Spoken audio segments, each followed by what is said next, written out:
Oh, hello. Welcome to today's video. I'm going to go through a showcase from my recently finished Inquisition Agents kill team. Just sort of how I painted them and my experiences of painting the models, that kind of thing. So this is the full-on kill team. A couple of things about this team. So if you've seen any of my previous sort of kill team showcase videos, I usually go through recipes and things. I'm not going to do that with this because unlike a lot of kill teams that are based on like a 40k army, I didn't actually batch paint these. I painted them all individually, as if they were characters, except for the two servitors. They are painted together as a batch, but I painted these individually because I wanted them to look like individuals. I did have some ideas of theme that was going to kind of go across the models. I'll talk about those as I go along. But yeah, so I'm going to look at these individually because they were each painted individually. They each have an individual vibe. They do have certain things that tie them together. I feel like it took me a lot longer to paint these than it generally would take me to paint like a 10-man squad to the same standard. I don't know, ultimately, if it was worth it or if they should look more cohesive, but I'm hoping they got the shared reds, they got the shared like bronze, and they're on the cohesive basing scheme. So I'm hoping they all kind of look like they're on the same team, but with a little bit of variety between them. Let me know in the comments if you think I nailed that, by the way, because I'm very unsure. So we start with the interrogator. So this is the stock interrogator model with no conversions. One thing that was interesting to me is apparently this model is a female character. If you read the lore, the booklet that comes with Ashes of Faith, I didn't know that when I painted the miniature. I don't know if that makes a difference. If you I follow Darren Latham, who works for Games Workshop, briefly had a YouTube channel, and all of his tutorials have been re-uploaded to he had a big long story. Basically, he made some really good tutorials. He had his own YouTube channel. His manager made him take them all down. They've been saved and re-uploaded. The channel's called not_Darren_Latham on YouTube.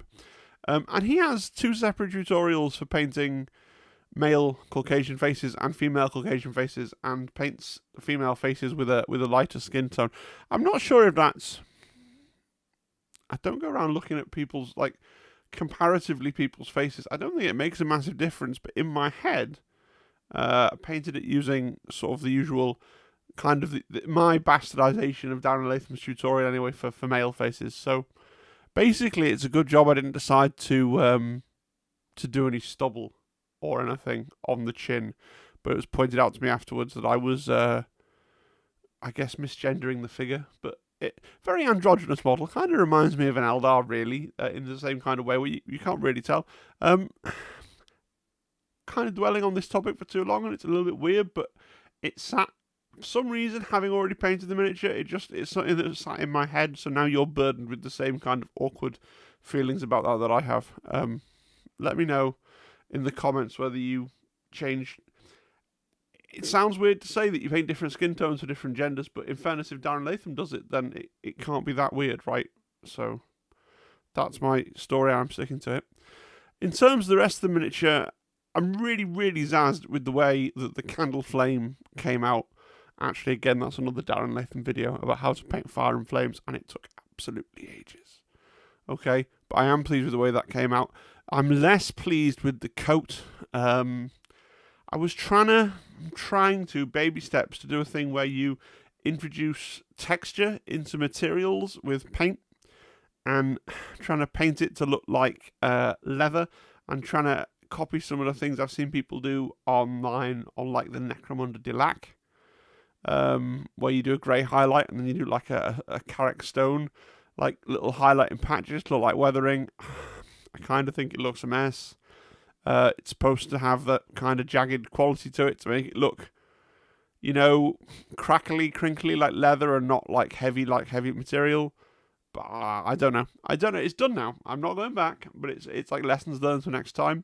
Another thing that I decided to do with this team, that I did with the whole team, was I decided to paint bronze instead of painting gunmetal. So anywhere where I might reasonably paint gunmetal, such as on the pistol, I decided to do bronze just to convey a sense of opulence, a sense of having the best equipment going, a sense of kind of these aren't Astra Militarum issue weapons that they've just kind of got hold of. These have been created for them by an Inquisitor's gunsmiths, Let me know what you think. Anyway, moving on.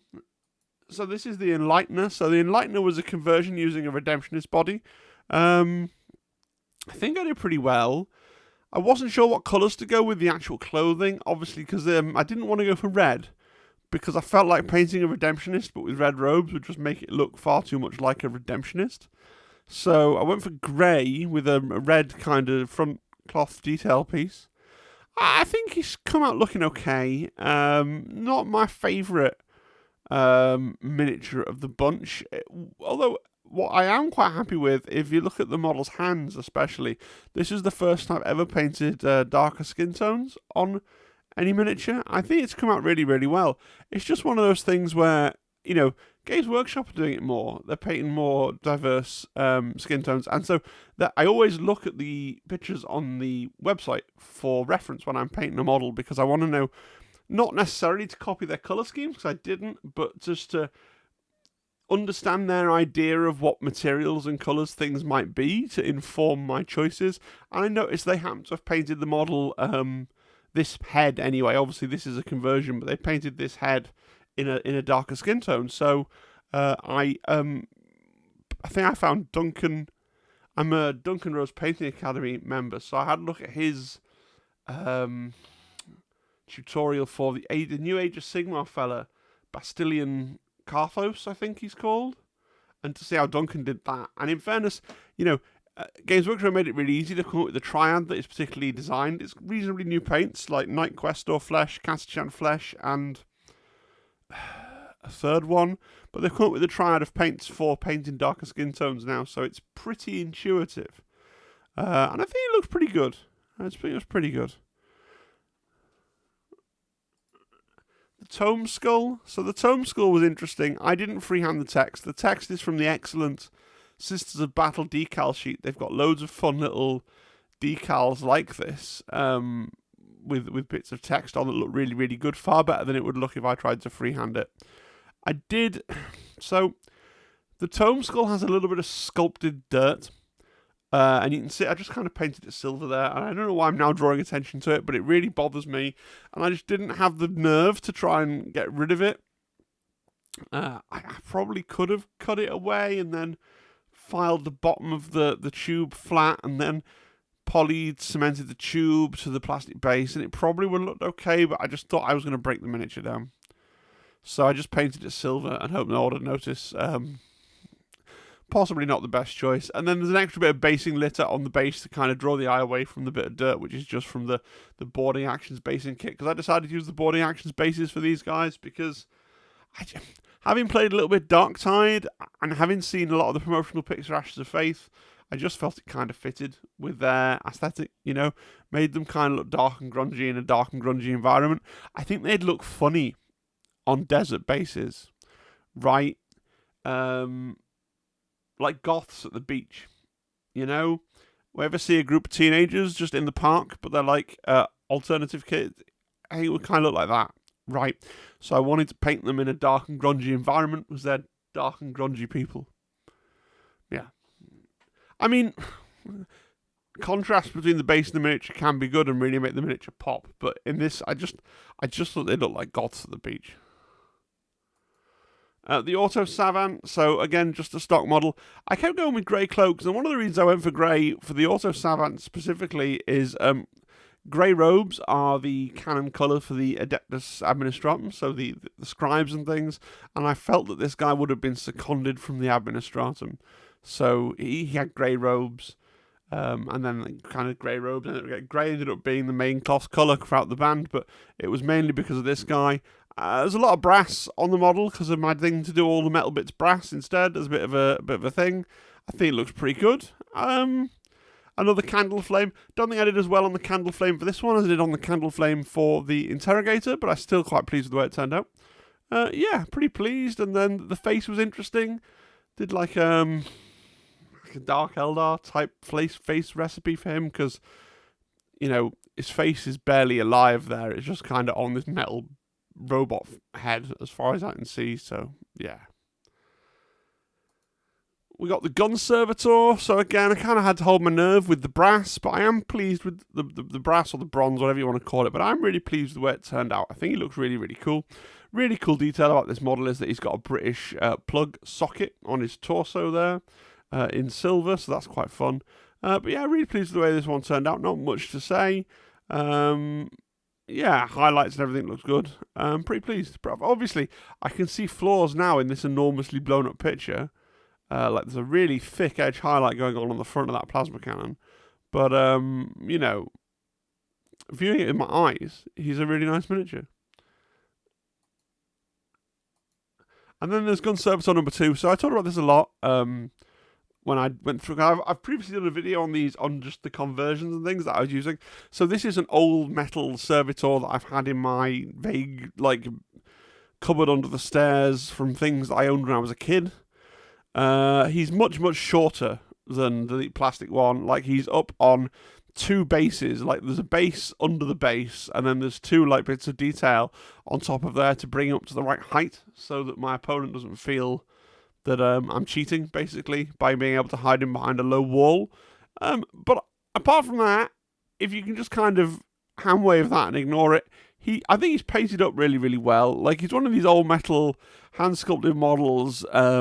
Just has bags of character on his face there, and he looks really, really just kind of tired and annoyed and zoned out all at once. I think that's pretty cool. You know, you can tell it's an old model. There are some things that really leap to the eye and say that you wouldn't see that today, like the really blunt looking like conical drill on the little arm thing. But I could have spent a lot of money trying to get a better miniature, you know, that was the right sort of size and stature. But I think, if nothing else, it adds a little talking point. People are going to go, oh, okay, cool, that's funny. And everyone's going to know what it is. The model's going to be legible. It's the right size. It looks pretty cool. I'm pretty satisfied with my life choices when it comes to Gun Servitor number 2. I mean, the pistol is just the best model in the team. Like I've said before, I'd pay character level money for this model from Games Workshop in a single clan pack if she was like a Inquisitorial operative that you could drop into any Imperial army in 40k, right? Did I do her justice? I don't know about that. I think I've done really, really well on the face. Really, really well on the face. I'm really pleased with that. I think the colour on the robe, sort of robe, really works in my head. It's kind of again, it's leathery, but I decided to go for like a burgundy leather. I didn't want to go for the bright blood red that she is in a lot of the art, but like a burgundy leather I think looks really, really good. She's got white hair because I'm obsessed with Sisters of Battle, and I'm Order of Our Mounted Lady in particular, so maybe in my head canon that she's like a former battle sister who, I don't know, maybe she's legally dead, or for some reason she ended up serving with the Inquisitor, and maybe she's got the Sister of Battle kind of, you know, not the power armor, but like the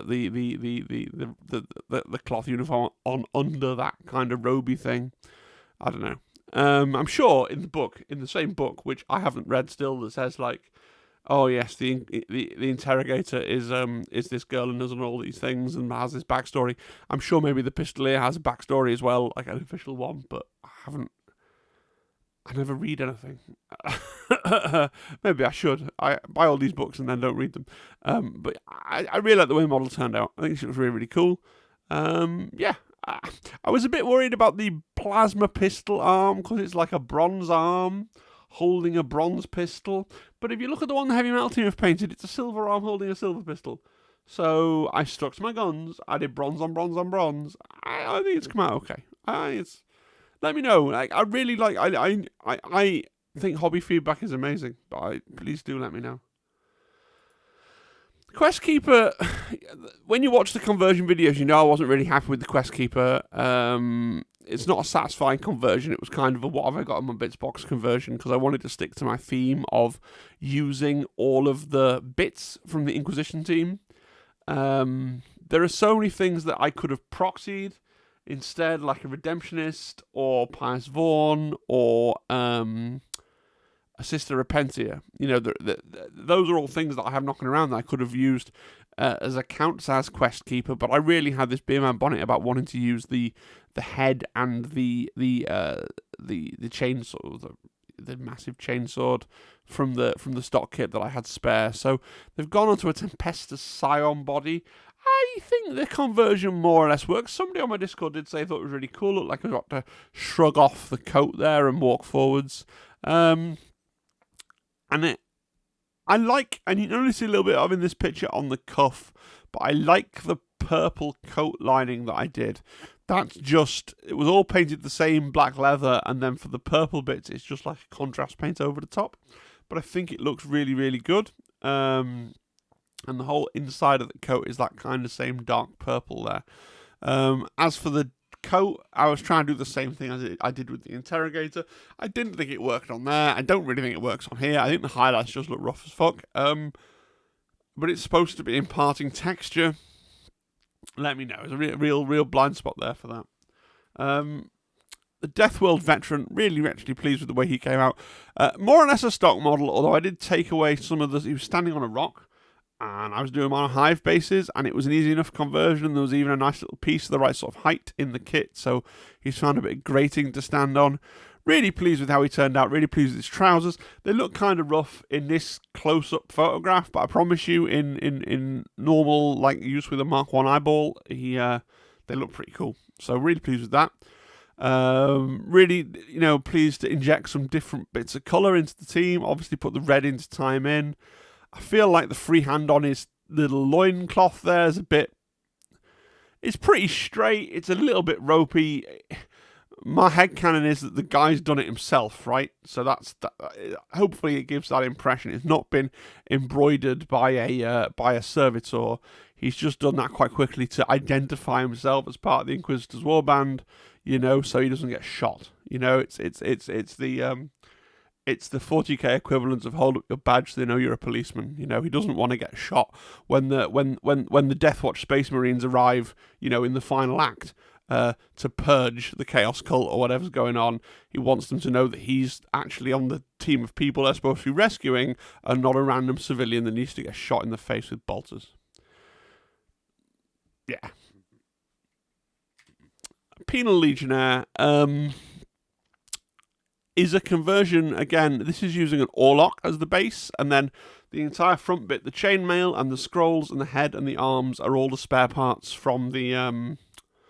from not building the Penal Legionnaire from the stock kit. So the same thing of trying to use every little bit. One piece of feedback that I got is apparently he reminds people of popular Warhammer YouTuber Kirioth, and I can kind of see it. I didn't set out to make a miniature that looked like Kirioth.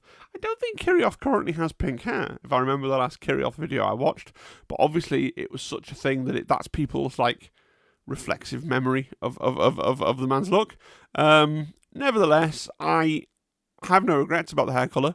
I think it's fun to inject a little bit of Rogue Trader era 40k, early 40k was really quite punk as well as its various other influences, and a lot of the punkiness has kind of disappeared. I think when it's appropriate, when you've got someone like a Penal Legionnaire and they've got a kind of, I didn't have to do it bright pink, it's kind of a mohawk adjacent haircut of some kind, but I think it looked kind of cool. It was very nearly green, bright green, and then I just went pink at the last minute. I guess part of me didn't want to introduce another colour, and so because I already had the purity seals there that are kind of pinky, I thought, well, I'll do a kind of pinky colour, although it's a very different pinky colour, but it's kind of in the same, I don't know the right college term, but it's kind of in the same range of hues, is that right? Well, the Mystic, so the Mystic, really pleased with how the Mystic came out. So this is my second time painting darker skin tones again. I think I nailed it a lot better this time, actually. Quite pleased with the way the face came out on this model.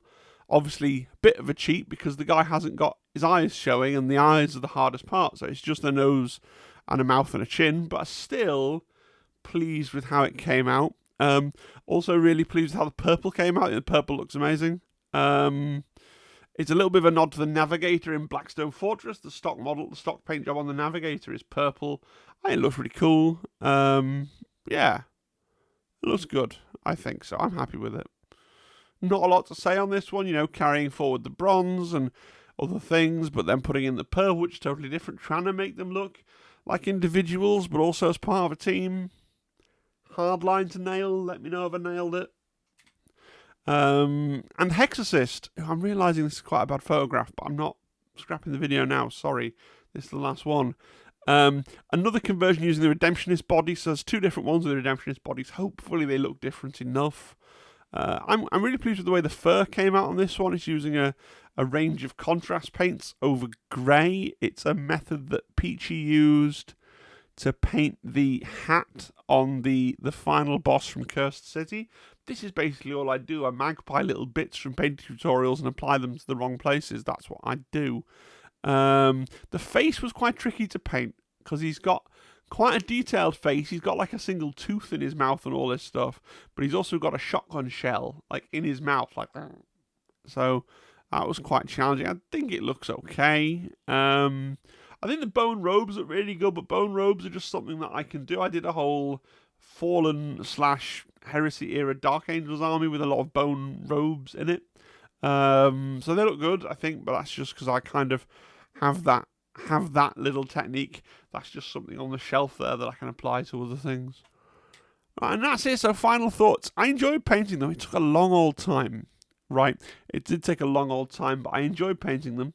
I have to get them to the table at some point. Problem is, I plan on taking the Kazakin in August, so I want to stick with them for a while so I can be as sharp as I can be with the Kazakin. I need to play more games of Into the Dark. I think I've only played like 3, and one of them, at least one of them was, no, I think I played 3, and one of them was against an adult, and 2 of them were at Warhammer Club at school against a kid in year 10. So I could do with playing more Into the Dark, so I'm a bit unfair for that tournament, but that's not the subject of the video. I do want to play through the Ashes of Faith campaign. I want to do a little series of videos on that. I know that it's been a long time. I'm still waiting for Mrs. T.I.'s got to paint up the Chaos Cultists, and there's rather more models there, so yeah. So these are just waiting for that for now. Maybe I will. I'm painting 40k right now. I'm painting some Seraphim, as you know, if you checked the hobby stream on last Tuesday. But I may add some more models to this, because if you look at the 40k datasheet, like, they could do with a second Mystic and a couple of extra Acolytes and, you know, a Monkey and a Demon Host and things to be 40k adjacent. I want to say, and I want to give you banner permission to be really critical in the comments. Like, I know the zeitgeist on the internet at the moment, you've basically got two camps of people. You've got the people who don't give a fuck and are just offensive, right? And will just say, oh, you murdered their models, mate, right?